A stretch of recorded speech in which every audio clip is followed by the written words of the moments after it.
আসসালামু আলাইকুম সম্মানিত ভিউয়ার্স, আশা করি আপনারা সবাই ভালো আছেন।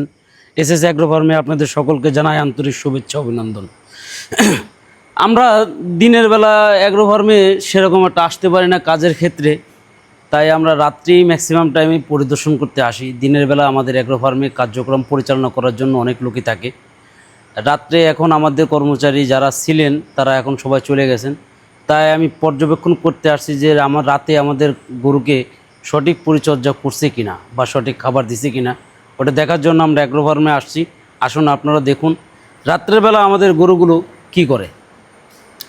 আমাদের গরুগুলো আলহামদুলিল্লাহ সবাই খাবার দাবার শেষ করে এখন রেস্টে আছে। দেখেন আমাদের বাছুরগুলো, এরা খাবার দাবার শেষ করে সবাই আছে, শুয়ে আছে। আমাদের দুধের গরুটাও শুয়ে আছে। এদিকে আমরা রাখছি আমাদের দুধের গরু, এবং আমাদের অপোজিটে আছে আমাদের ক্যাটেল, মাংসের জন্য যেগুলো আমরা রাখছিলাম। আমরা দুটাই করতেছি, কারণ দুধের গরু আপনি যদি সঠিক দুধ না পান বা ঠিক মতো পরিমাপ মতো দুধ না পান, তাহলে আপনার দুধের গরুতে গেলে আপনি লস হবেন। তাই আমরা কিছু ক্যাটেল রাখছি, যাতে ক্যাটেল ফার্ম করে মাংসের উৎপাদন করতে পারলে এতে অধিক লাভবান হওয়া সম্ভব। আমাদের গরুগুলো রাত্রে খাবার দাবার খেয়ে ঘুমিয়ে আছে, এবং দেখুন রাত্রের বেলা গরুগুলো অনেক বাথরুম করছে বা পায়খানা করছে। দেখেন এই বাথরুমের পরে গরুগুলো কিন্তু শুয়ে আছে।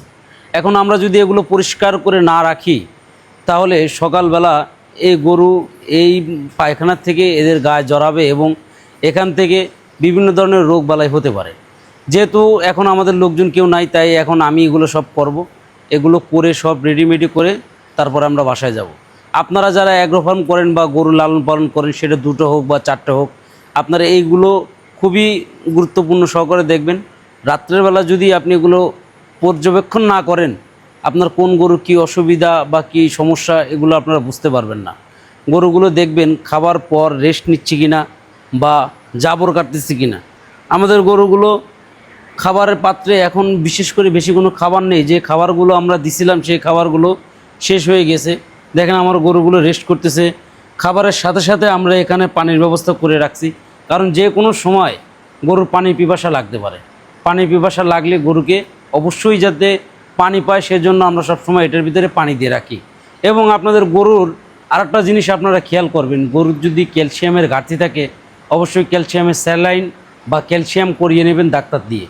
গরুর যদি ভিটামিন বা মিনারেলের সমস্যা হয়, তাহলে আপনারা গরুকে সবসময় পিঙ্ক সল্ট যদি খাওয়ান, তাহলে মিনারেলের ঘাটতিটা পূরণ হয়ে যাবে। আশা করি আপনারা আমাদের ভিডিওটা দেখছেন। এখন আমাদের অনেক কাজ আছে, এই কাজগুলো আমরা করব, তাই আজকে ভিডিও বেশি দীর্ঘস্থায়ী করব না। সবাই ভালো থাকবেন, সুস্থ থাকবেন। নিয়মিত ভিডিও দেখার জন্য আমাদের চ্যানেলটি সাবস্ক্রাইব করবেন। আসসালামু আলাইকুম।